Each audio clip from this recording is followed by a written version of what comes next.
Hello, Kobo in Conversation listeners. It's producer Nathan here to introduce this episode from our friends at the Kobo Writing Life podcast, which is a great resource for anybody looking to take their writing career to the next level. We wanted to bring you this conversation that they had with romance novelist Jackie Lau, talking about how she works as a writer and about her brand new book, Your Valentine. So here's Rachel and Laura speaking with Jackie Lau on the Kobo Writing Life podcast. Hello, we are joined today by author Jackie Lau. Jackie, thank you so much for taking the time to sit with us today. Thank you for having me here. Now, this is not your first time on the KWL podcast, but for listeners who missed your previous episode, could you start us off by telling us a bit about yourself? So I'm a romance author. I've now written over 20 books, starting in 2018. They're sort of romantic comedy, all with at least one or more Asian main characters. Most of them are set in Toronto, a few of them elsewhere in Ontario. And a lot of them are indie romances, but I also have a couple books with Berkeley and now also a couple books with Kobo Originals. Now, on your bio on your website, it says that you knew you wanted to be a writer when you were in grade 2, but then you went on to work as a geophysicist before becoming a romance writer. Can you kind of take us on the journey towards your first romance book? So I studied engineering and geophysics in university. And then I got a job in that field after I graduated. But writing was always something I wanted to do, just not something that I wanted to plan as a career, right out of the gate, because that doesn't always work out. So I started writing my first novel, I think, when I was 24, more than 10 years ago. And that was meant to be more like chick lit back in the day, when that was a more common term. And then I realized it was basically a romance. So I started reading romance after I started writing, actually. And then I trunked that novel because it was terrible. And I read romance almost exclusively for a year before I deliberately started writing my first one. So romance was not the genre that you always had in mind. It's just kind of what you fell into. Yeah. Interesting. And so you wrote that first book, and then you, like you said, you scrapped it. And then was your next book the first book you published? So I had, so this is my second pen name. I won't say what the first one was, but I had a bunch of books with small presses. So I did publish, so I trunked the first book. I can't actually remember. I think I started a second like women's fiction chick lit book. And then I started a romance novella, and I did sell that one, and it was published by a small press. I think it was early 2014. And I had, I think, a dozen novelettes to short novels under that pen name. And I also want to ask you a little bit about your writing process. Would you say you're a plotter or a pantser? So I'm definitely a plotter. I am also think very chronologically. So I plot the whole book out ahead of time, just sort of like a couple lines of point form notes per chapter, sort of following Gwen Hayes' Romancing the Beat, which is very useful for romances. So I always plot ahead of time. I think I would be like paralyzed with not knowing what direction I was going in if I didn't outline it first. That makes sense for sure. Yeah. And do you have any favorite tropes as, let's say, as a writer and as a reader? Because you mentioned you read a lot of romance too. Yeah, so I really like fake dating, which is what is Not Your Valentine is. And what else do I like? I like Grumpy Sunshine, and yeah, I guess those are two of the big ones I like, and forced proximity of some sort as well. You mentioned that you wrote chick lit and then kind of went into romance after reading a lot of romance. Was there a specific romance author that made you think, this is my genre, or any specific title? So when I first started like the chick lit, it was sort of Bridget Jones's Diary that made me want to write. At that specific time, I was like, oh, I'll write something like this, which is it's chick lit, but like there is some romance in it. And then when I started reading romance, I really liked Kristen Higgins, Julie James. Those are two of the big contemporary ones. Out of the two of us, I must admit Laura is the romance reader. So she's the one like nodding along and I'm like, yes. Yeah, totally nodding along and agreeing with some of the tropes you mentioned. Forced proximity is a really good one. Yeah. So you mentioned Not Your Valentine, which is your upcoming Kobo Originals release. Could you give our listeners a little spoiler-free synopsis?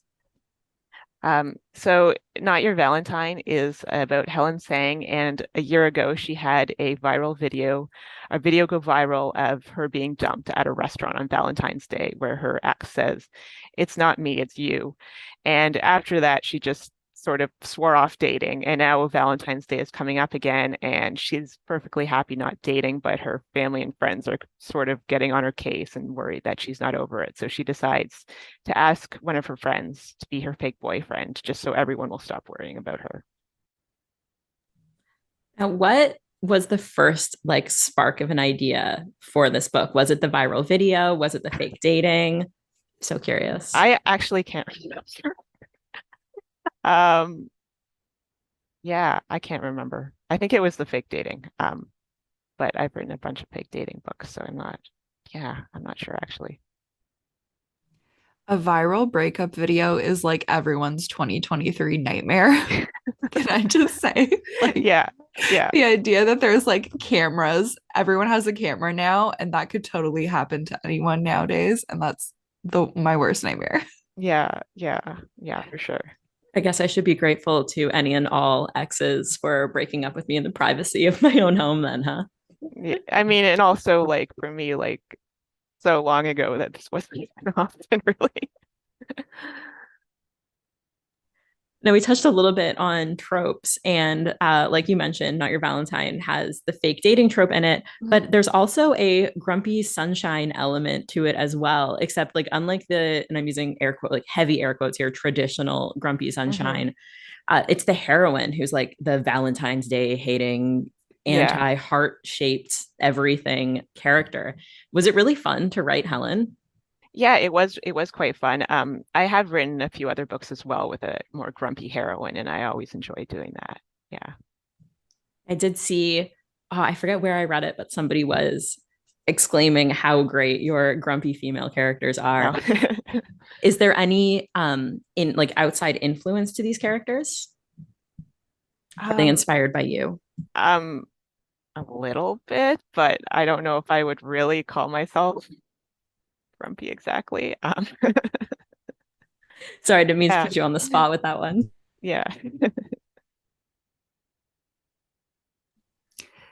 So you've said that Taylor loves cinnamon hearts and Helen prefers our charcuterie chalet. Which do you prefer, and what was the inspiration behind the charcuterie chalet? Because I could totally go for one of those. Have you ever made one? No, I haven't. I forget when I first heard of them. I think it was like maybe 2020. And I was like, oh, I should put that in a book.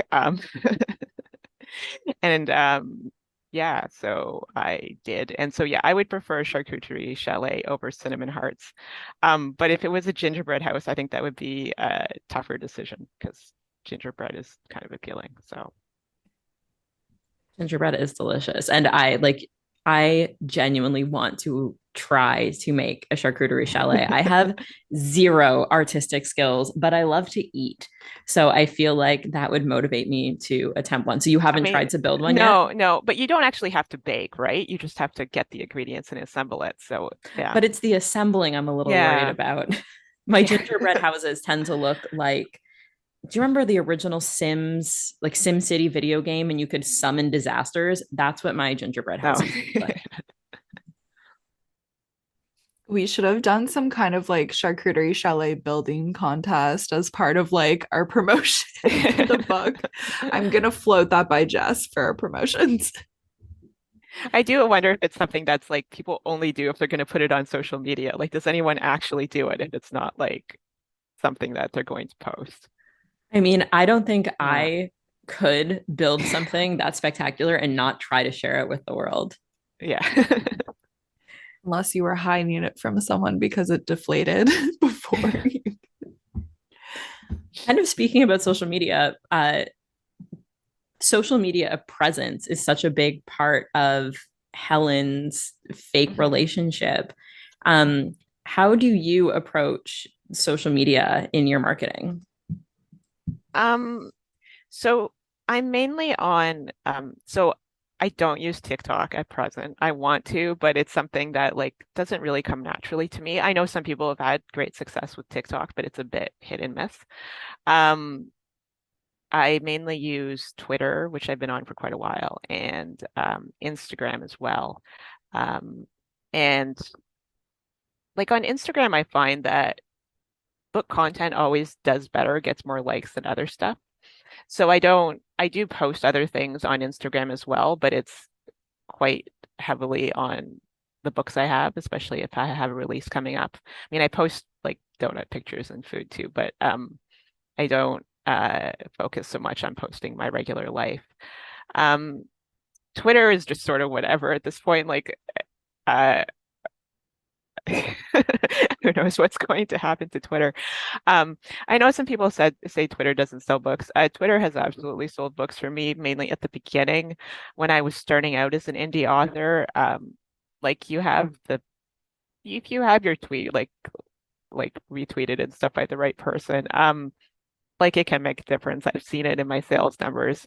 Um, it's not a great promotional plan by itself. I think Twitter is most useful for connecting with the writer community. Um, like there are some readers and there are some opportunities to get people to buy your books, but at this point, the main benefit for me of Twitter is connecting with other authors. So I do like post sort of the same similar graphics. I make most of my graphics in Canva that I post on Instagram as well there. We love Canva so much. And I use BookBrush too a little bit. And I have a Facebook readers group, which I really like. I don't use Facebook much otherwise, but I have a readers group with 2 other authors as well. I know I'm taking us like out of the Not Your Valentine talk, and I Yeah, promise we'll go back to it. that's But fine. Yeah. when it comes to interacting with your readers, do you find your Facebook reader group is your primary source of reader interaction, or do you use all your platforms to discuss your work with your fans? I think like all of them to some extent, but the Facebook reader group I think is the most focused on interacting with fans because that's what people are there for, right? They're not people who just like randomly come across your tweet. Like they're members of the group. So that's a nice thing about that. And like I promised, bringing it back to Kobo Originals. This is the second novel that you've done with Kobo Originals. Mhm. I'm just curious because you've worked like you've done a bunch of indie publishing, you've worked with a traditional publishing house. What was working with the Kobo Originals team like? No pressure because you're on the Kobo podcast. You can be honest.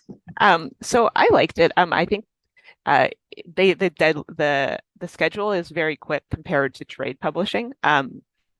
So like for my Berkeley books, they were basically done 6 months in advance. For the Unmatched Makers, even maybe not for this one, I hadn't started it 6 months in advance because the contract hadn't been like it wasn't decided till early last year, and the book came out in June.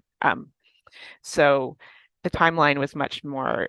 It was more similar to like my indie publishing timeline, but perhaps even more condensed than that for the first one. And yeah, I love the covers I've had, and I've had different editors for both books, but I can have input on what editor I have as well. Yeah, Laura and I were talking about the covers today and how much we love them. Yeah. How does the like Kobo release schedule, like you mentioned, it was really quick. How does that compare to how you usually write and release your books on the indie side of things? So when I'm a somewhat fast writer, but I switch off between projects. So I'll write like the first draft of one book and set it aside for a month or 2 and work on other things and then go back to that book. So I usually have a first draft and 2 rounds of revisions before it goes to beta readers or an editor. And with the Unmatched Makers, there just wasn't any gaps in that process. With the Not Your Valentine, there was probably pretty similar to my usual schedule for an indie book. So I usually do start the first draft 6 months or more in advance of when it comes out. Not always for novellas, but usually just so I have time to let it sit in between. I started at least 6 months in advance. And you mentioned that you have had a couple books with traditional publishers recently.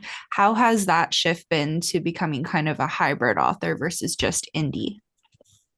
So it is very cool to see your book in bookstores, like just walk into Indigo. I mean, not always every Indigo, but in general, I can find my books in Indigo. So that it was actually at that point, I think I'd sort of been like, oh, I don't care about that, but it was pretty cool. The timelines are so different, so it can make kind of planning your release schedule a bit complicated because you're working on one hand on something that's coming out in a year and a half, and on the other hand, something that's coming out in 4 months. So it can make it a bit difficult to space everything out. I found that I think the readership is very different. So for the Berkeley books, like before the ebook went on sale, the vast majority of sales were print. And in my indie books, like 95% of these sales are ebooks. So it's a pretty different audience, and I didn't really feel like the people who were reading Donut Fall in Love were then going and reading my backlist. I mean, definitely I anecdotally heard of a few, but I did not really see it in the numbers. So that was interesting. But it was yeah, I like having both, and I hope to continue to have both to be a hybrid author for the time being. Yeah. Actually, what I was going to say was that the Kobo original has done more for my Kobo sales numbers for my indie books than my Berkeley books have. We'll take credit for that. We'll pass that along Yeah. to the originals team. They'll So love that. actually, it's mainly in Kobo Plus. I can see it doubled my Kobo Plus income. Oh, that's really cool. My indie Kobo Plus income. Yeah. One thing that I absolutely loved about Not Your Valentine, and I know this is a theme throughout a lot of your books, is how Toronto the book is. There's one point where Helen is talking about the TTC, which to our non-Toronto listeners is our public transit system. And she says that if she leaves very early, she gives herself a buffer, everything will go smoothly and she will arrive on time. But if she leaves with just enough time to get to her destination, everything will go wrong and she will undoubtedly be late, which is the universal TTC experience. And I love that so much as somebody who loves Toronto. And I'm just so curious, do you purposefully draw attention to the setting? Like, do you love setting your books in Toronto as much as I personally enjoyed reading it? So I do. I mean, part of it is because I don't have to do much research, or like it's a very limited kind of research I have to do. So part of it is me being lazy, but like I do like setting my books here. Because I like the city and I've lived here my whole life. So I plan to continue to write most of my books set in Toronto.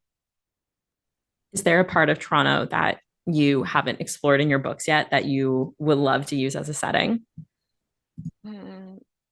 Not that I can think of, really. At this point, I feel like I put basically everything in my books. As a Canadian romance author, are there any resources that you'd recommend to Canadian indie authors? So that's a good question, because yeah, some advice is very American focused, and for some things it doesn't matter, and for some things it does. So like I'm a member of Toronto Romance Writers, which it's called Toronto Romance Writers, but like I think most of the meetings are virtual right now, so you can join elsewhere. And it's not an indie specific organization, but we do have a lot of indie authors and some talks that are relevant for indie authors. I can't think of another particularly Canadian focused indie author resource. Yeah. Did you find it difficult when you were like first breaking into the indie scene as a Canadian amongst so much Americanized content and advice? Not too bad, really. Like I think like the main thing like for advice is the financial stuff. Um, so it's just that when people talk about income tax, like the stuff that and getting like actual, you know, income tax slips from retailers, which I don't it's not the same. And then you get if you're most of your sales in the US, then the currency the exchange rate with the US can really affect how much you get paid. So yeah, I mean, mainly for that, you just need an accountant and ignore advice that's clearly American specific. But overall, I didn't think it was too bad. Like one of the things I did worry about was using Canadian spelling, because in my experience, sometimes Americans think that non-American spelling is an error. So all my books have American spelling, just because the majority of my readership is American. So then some people complain that it should have Canadian spelling because it's in Canada. But at this point, I probably just going to leave it as American spelling. Also, because under my other pen name, I was just so used to American spelling from submitting to American publishers that it's sort of awkward to go back and forth for different projects between different spelling. So that was one of the things I thought about when I was starting out. Also, like Kobo is very big in Canada. So one of the reasons I never considered doing Kindle Unlimited is because I wanted my books to be easily available in Canada. So I definitely wanted them to be on Kobo. That pesky OU in color just coming back to haunt you, eh? Well, I have like two books that have, well, I guess one book in this pen name that has neighbor in the title. So like, yeah. It's so funny. I went to school for publishing and I actually have a textbook called Editing Canadian English Oh, because really? Canadian English is such a weird smorgasbord of Yeah. American and British spelling. So it's really Yeah. interesting. I never really thought about having to make that choice as an author based on where your readership is, because usually when you're publishing in Canada, traditionally you're using Canadian spelling. But that's a really interesting consideration that I never would have thought of. And Microsoft Word is just completely useless for Canadian spelling because it just accepts everything. So like it's not helpful at all if you're trying to be consistent. So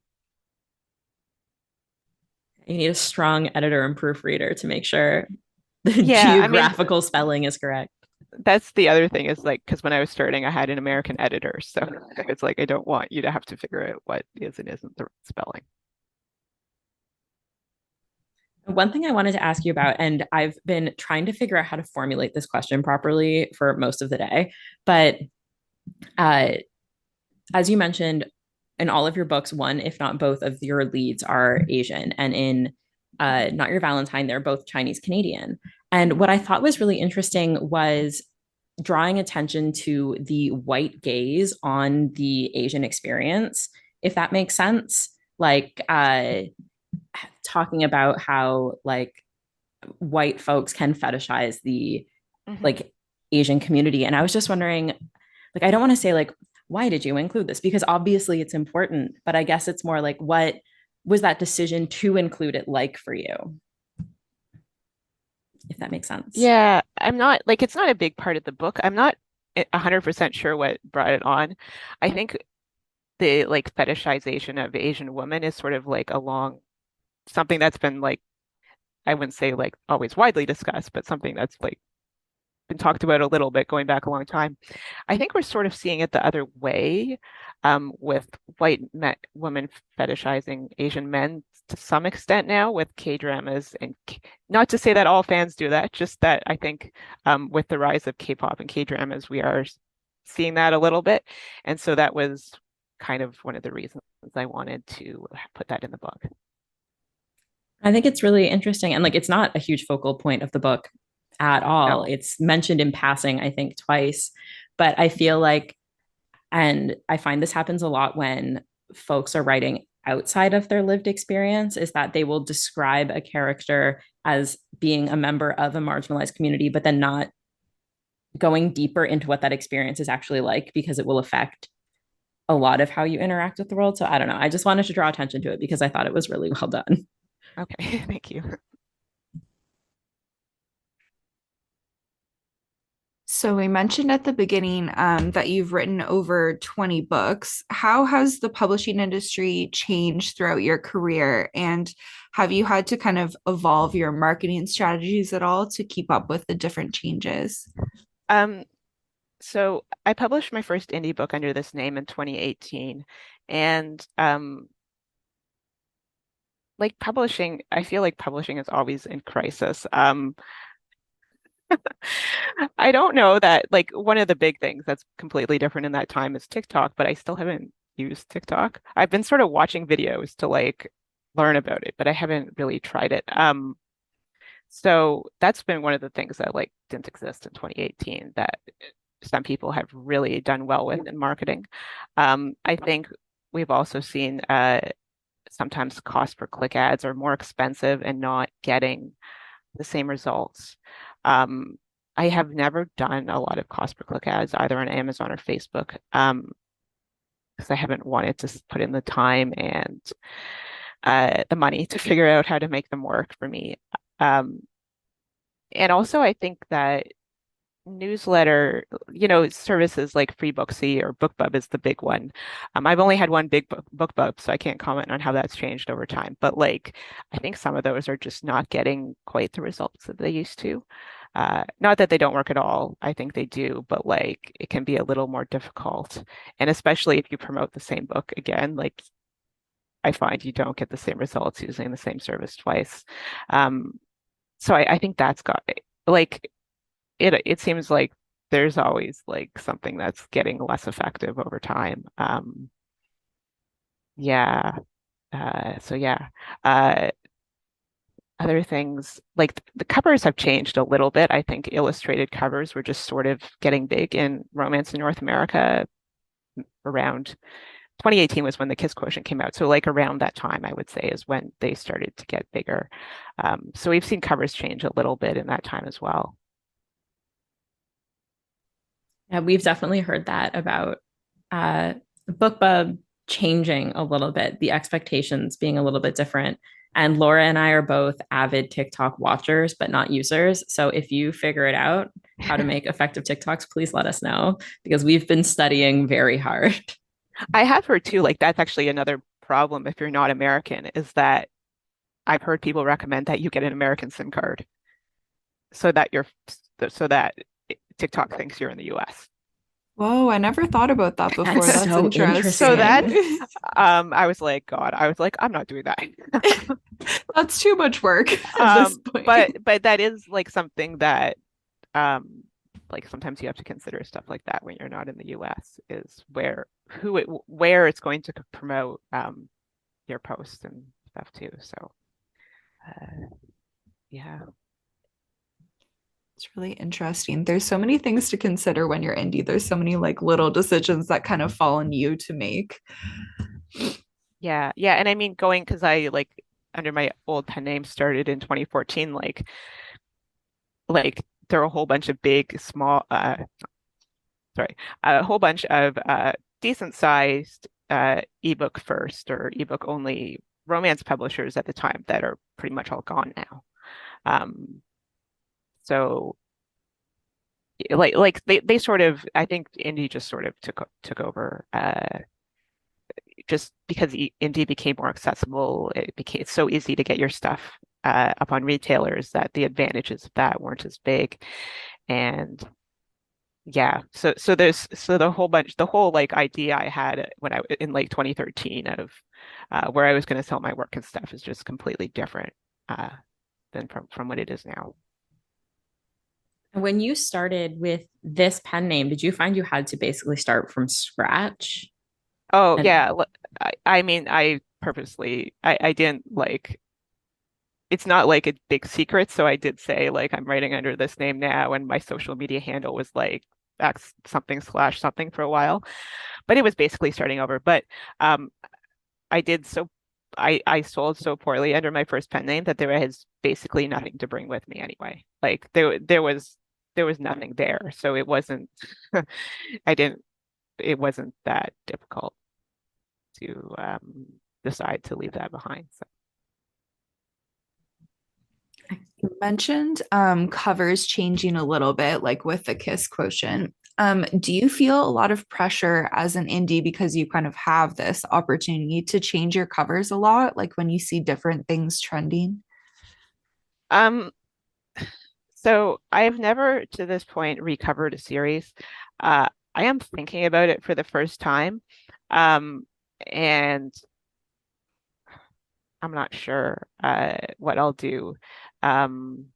Yeah, this was it. I was thinking of taking most of my indie covers are stock photos of people, mostly the guy, but not always. A couple of them are covers, or sorry, a couple of them are couples. And I was thinking of doing illustrated covers for one of my backlist series. I'm not sure. I think TikTok and also Instagram really like the illustrated cover. So that's sort of what I was why I was thinking about it, and just sort of to get a new opportunity to promote the books again with something a little different. But I just, because I don't make my own covers, it's another expense, and I have not until now really been in a position where I wanted to think about that at all. Yeah, covers are much harder to do well in Canva than Yeah, social media graphics. I don't have the skills to do my own covers. I think the indie authors who change their covers more often, I think many of them do their own covers. Because yeah, I just and also like for stock photos, like there's only, if I wanted to do another stock photo, I don't think I would change covers to like use a different stock photo of a person, because there are only like a limited number of really good Asian stock photos. And I don't want to I feel like I'm wasting them if I'm recovering a book almost. So I'm not sure. And when you're choosing the model for your cover, like when you're going through the stock photos, do you have a very specific picture of what this individual looks like in your mind while you're looking? Or are you sometimes just see a random photo and you go, that's him? So like later, like I don't know. At first, I picked the photos after I'd written the book, but like later on, I started basically picking the photos before I wrote the book, or like setting or like narrowing it down to a few different options before I wrote the book. Just I don't know, just so I had something. I'm not very good with faces, so like just so I had something in my mind before I started writing. Uh, Also with Asian characters, if you say you want like someone with a shaved head or long hair for a male character, then you start to have problems finding what you want. So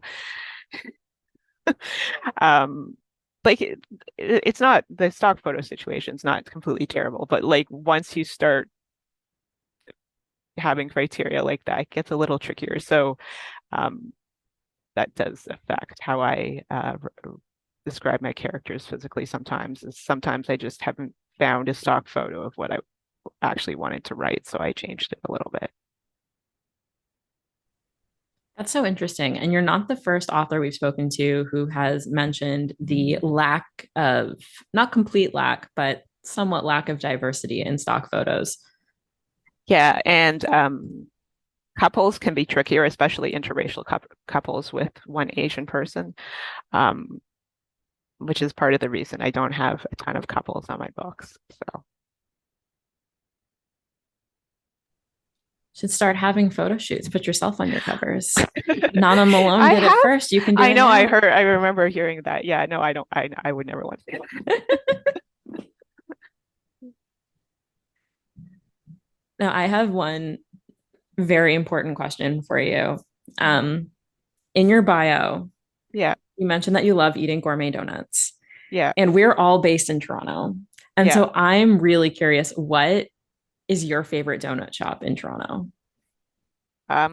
So like lately, I really like Unholy Donuts. Do you know that one? I don't. Where is it? I'm So genuinely going to write this down. it's near Church and Wellesley. I think it's only been open about a year. Um, But one thing that's nice is that they're open late and they have good selections later in the afternoon. If, like me, you don't go out in the morning ever. So like when I go there at 5, there are still like lots of different things to get. But it's hard to go in and say, I want this, because they always sort of rotate up, but there's always something interesting. Yeah. Okay, this having selection late is key, because my donut shop usually closes at like 2 p.m. because Yeah. they're sold out. So thank Yeah, you I think for this. they don't even have like, they don't open early. Like I think they say they don't even have all their donuts out till noon. So they're not trying to cater to an early crowd. Have we just changed Rachel's life? I think so. This is one of those times I kind of wish we were a video podcast so you could have seen Rachel's facial expression. Everyone. Just pure donut related joy. Yeah, late afternoon donut related joy. So can you tell us a little bit about what's coming up next for you and what our readers can expect from you? So I don't have any more books with Berkeley. So after Not Your Valentine, which is out, it will be out by the time this podcast is out. I don't have any more books with Berkeley. I have a book with Emily Bessler Books that will be out in 2024.